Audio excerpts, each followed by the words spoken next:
as he learned to control his anger, the number of nails hammered daily gradually dwindled down.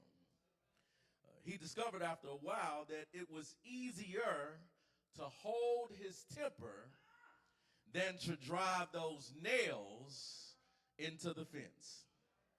Finally, the day came, my brothers and sisters, when the boy didn't lose his temper anymore. In fact, he told his father about it, and his father suggested to the boy, now that you have mastered this thing, I want you to start to pull one nail for each day out of the fence that you're now able to hold your temper. The days passed, and the young boy had finally been able to tell his father that all the nails now have been pulled back out of the fence. Father took his son by the hand and led him to the fence. He said to his son, you have done well, but look at the holes in the fence. The fence will never, ever be the same. So when you say things in anger, they leave a scar just like the holes in the fence.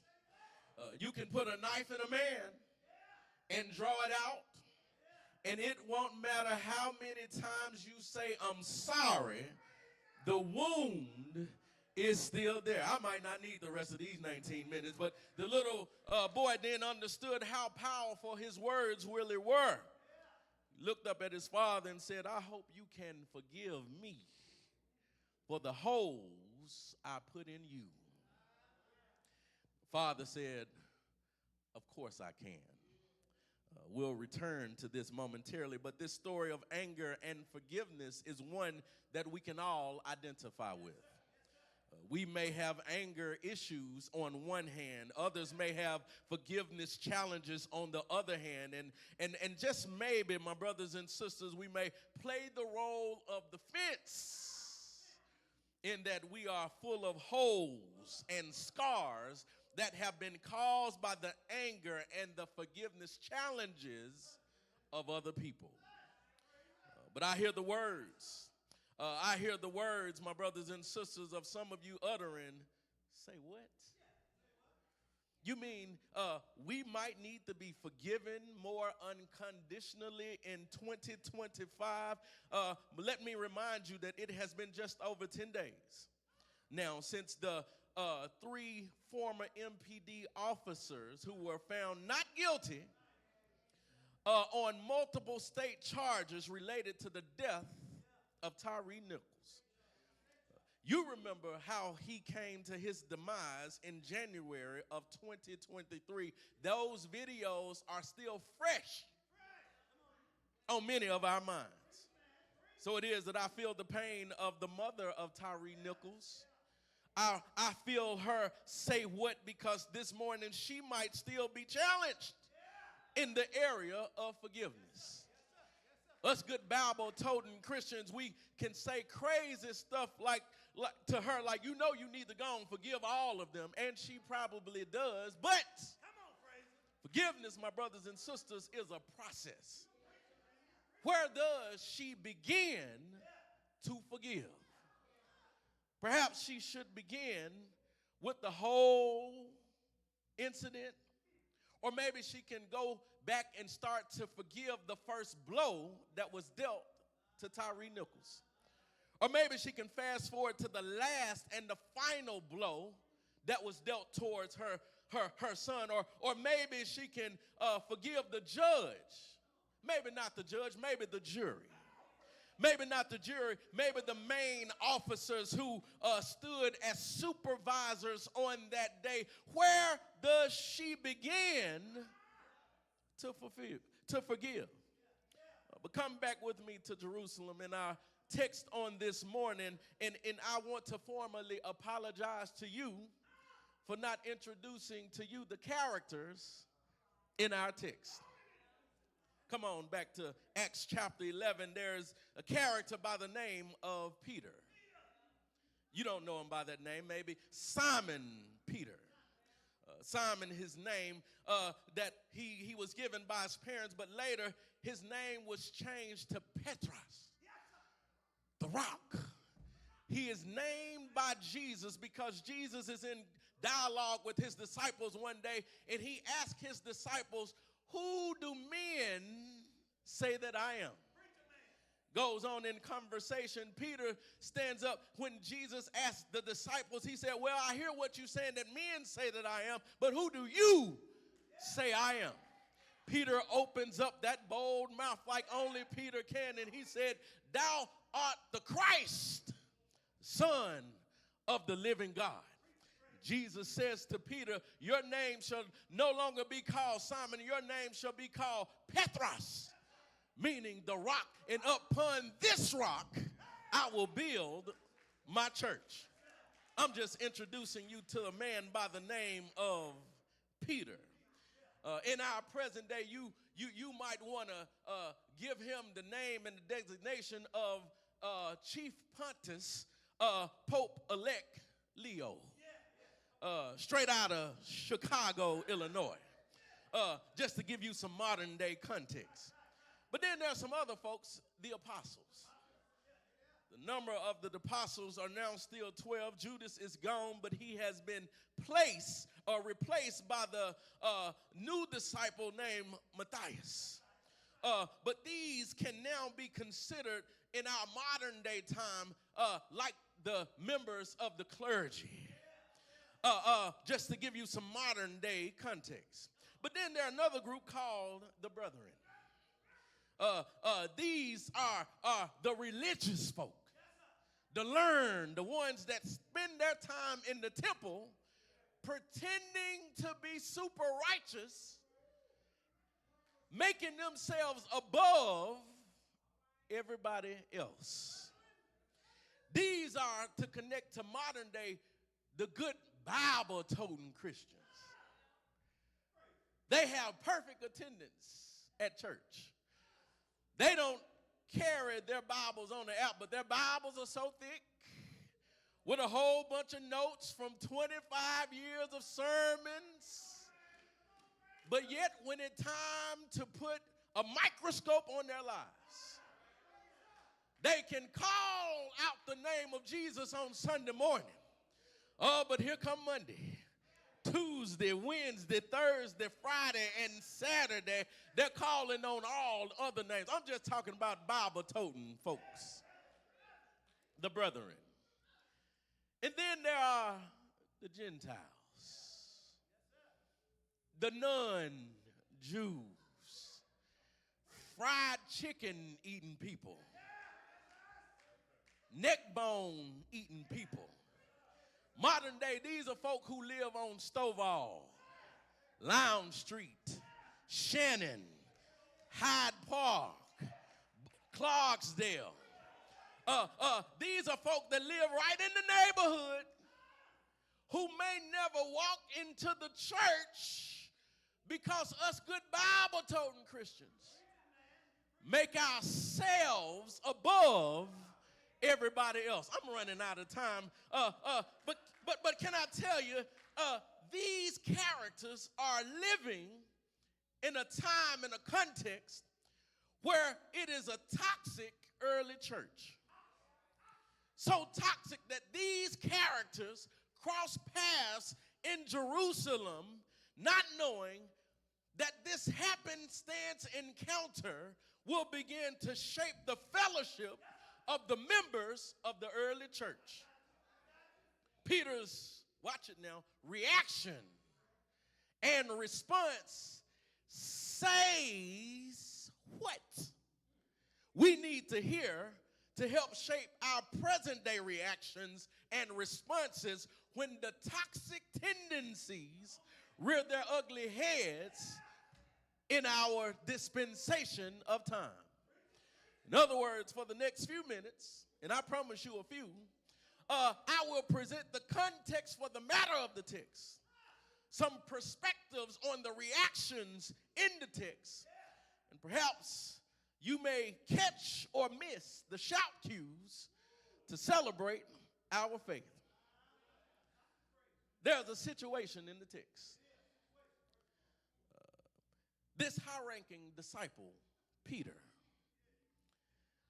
minding his own business, sits down and eats with Gentile comrades, and he begins to eat what his brethren considered common and unclean. But I want to add something there since we're preaching in 2025. Not only was he eating that which was common and unclean, he was eating it with you people.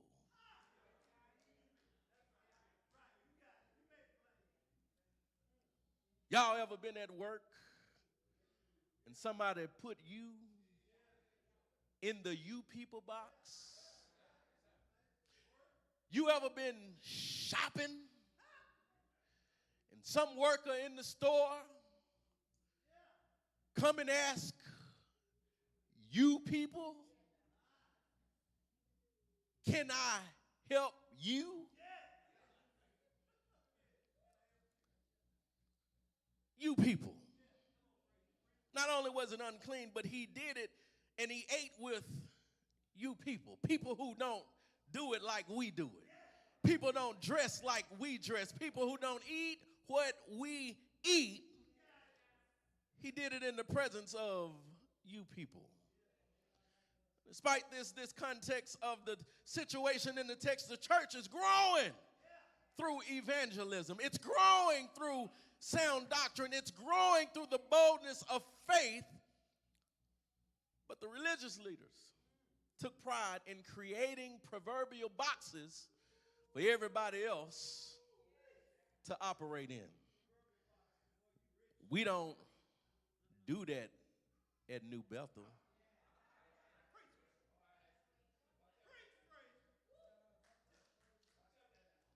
"12 men singing in the choir this morning, but they won't let certain ones of us lead. We don't have no proverbial boxes like that. On this Sunday, the ushers are going to wear black and white, but you came in blue. You can't stand on the post in your blue. Tyrone ain't been to church in 24 years. He been wearing his cap to the back. And somebody invited Tyrone to church. He walk in with his hat to the back. And we put Tyrone in a proverbial box. Take that hat off. We don't wear hats in here. Say what? Situation of the text, but also there are some perspectives that are living in the text. Say what? From the perspective of the apostles and the brethren when they heard what Peter did. He ought to be ashamed of himself. He do too much. Say what from the perspective of Peter, perhaps when they asked him, did you go eat with them folks? Peter says, they so nosy. Always in somebody's business. They need to get somewhere and sit down. Say what from the perspective of those who heard Peter's rationale, because once we get to verse number 5, Peter starts to give a rationale for why he ate with you people. Peter says, I was chilling one day, and a vision came to me while I was in Joppa. An object came down from the heavens like it was a sheet. When that sheet landed in front of me, I saw animals. I saw animals that we would typically call unclean. But when I saw these animals, like four-footed animals, wild beasts, creeping things, birds of the air, I heard a voice saying to me, rise up, kill, and eat. I said, this happened to me about 3 times. Just in case it didn't get my attention the first time and the second time, that third time, I finally got it. He says to the voice, I can't do this because I'm not supposed to eat uncommon and unclean things. And then the voice says back to him, call not what I have cleansed unclean.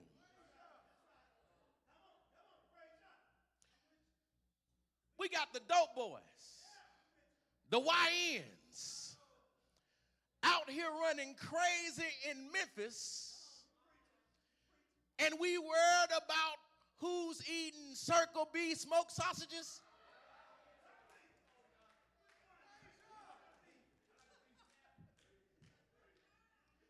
We worried about, do you leave your hot dog and your smoked sausage on the grill a little longer so that it can get the burnt texture? And Tyrone ain't had a job in 40 years.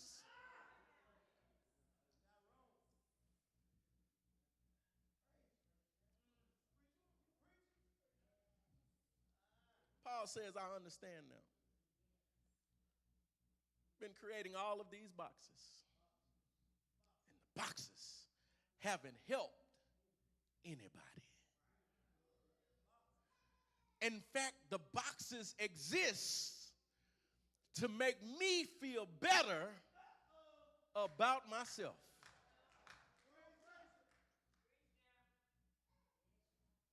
Say what?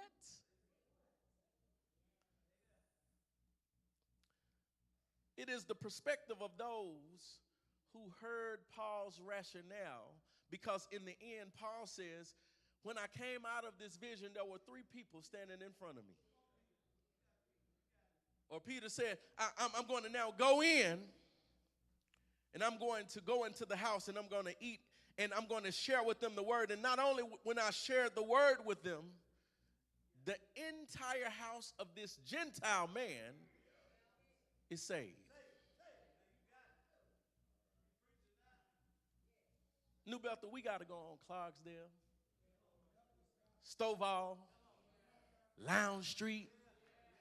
It's some YNs waiting on us to show up and disciple them in such a way that they put the foolishness behind them and come running to a church not filled with boxes, but a church where they can celebrate the fact that God can bring them out of darkness into the marvelous light. Lessons cutting on across the field here. Lessons from this text. We learn in this text that we need to focus on the main thing. Because by the end of the chapter, these people who were asking Peter, what in the world was he doing down there with them people? They are now glorifying God because them people have now been saved. And we wonder in Memphis how much better a Memphis could be if all the YNs in Memphis got saved. I know you saying, say what? Because you thinking right now that the YNs might be circling your car in the parking lot of New Bethel. You thinking that while you're sitting here clapping your hands and waving your hands and saying amen, they may be thinking about your house next. Can I tell you, we got some work we got to do. We got to focus on the main thing. But another lesson is leave the plate of others alone. I ain't no snitch, but the men of New Bethel, we had a nice little breakfast outing on yesterday. And I know what I ordered. I had the chef's special. So they asked me, you want it like it comes with the 2 bacon and the sausage, or do you want all of the same kind of one? My preacher friend, I can't tell you what Elder Todd ordered on his, but I said I like a variety. So I don't need it, but go and give it to me the way it comes. My plate came. I looked at my plate, but Brother Rivers had his plate for a minute. My eyes shot over to another table to see what was on Brother Rivers' plate. After a while, I said, let me leave their plate alone. Because if you ever been to where we've been, they put so much on your plate that you can go home and feed the rest of your family. Leave the plate of others alone. The last lesson I see in this text is obey God. Obey God because he gives in John 13 a new commandment where he says in verse 34, a new commandment I give to you, that you love one another as I have loved you. And that you love also, you have love also for one another. And by this will I know that you are my disciples, if you have love one for another. Thank you, New Bethel. I'm at the end of my time. I have to jog across town to South Memphis. Put it for the second time in the morning. But on my way to South Memphis this morning, there are some say what shout cues that comes out of our text. First one is God is still in charge. Say what?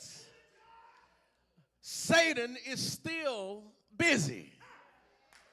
Say what? Jesus is still risen. Say what? I want to return you to the introductory story in the sermon where I told you about the little boy learning how to control his temper by following the advice of a wise father. This story reminds me of a song that, like them fans, belongs in the church. Song that comes to us in the year 2000 by Fred Hammond in Radical for Christ, where he says, Jesus,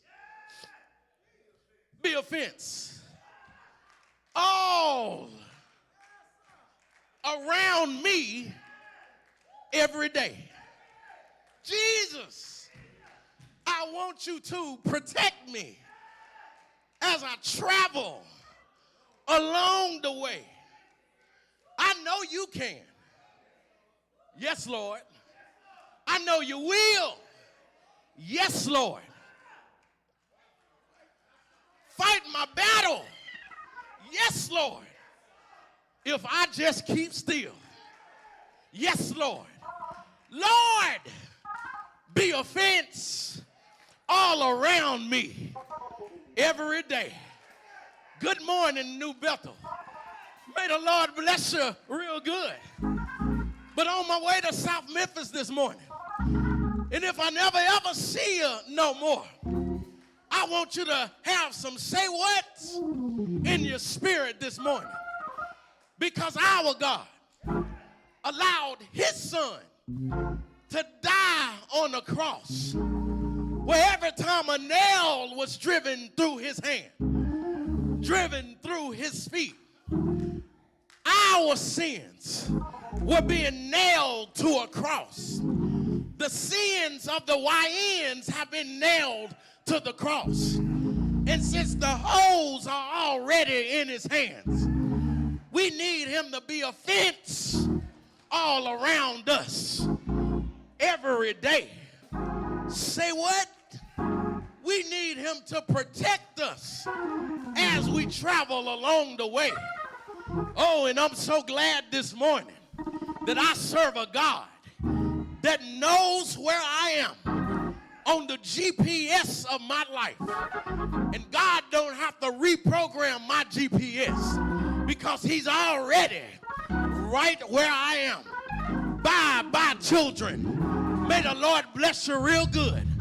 But I'm glad to report to you today that he is still on the throne, that he is still able to pick you up out of the muck and the mire, pick you up, turn you around, set your feet on solid ground. He is still able to save a dying world. He is still able to reach way down and pick you up and start you on something brand new. I hear you, John, the Revelator, in Revelation chapter 21. He says, behold, I make all things new. And he said unto me, write these things, for these words are true and faithful. I heard the word say, it is done. I am Alpha and Omega, the beginning and the end. I will give you the fountain of water of life freely to him who's thirsty on today. And whosoever will on today, we ought to just let them come. Doors of our church are open. The invitation to discipleship is extended. If you don't know him on today, today is the day to get to know him. He is our rock as well as our Redeemer.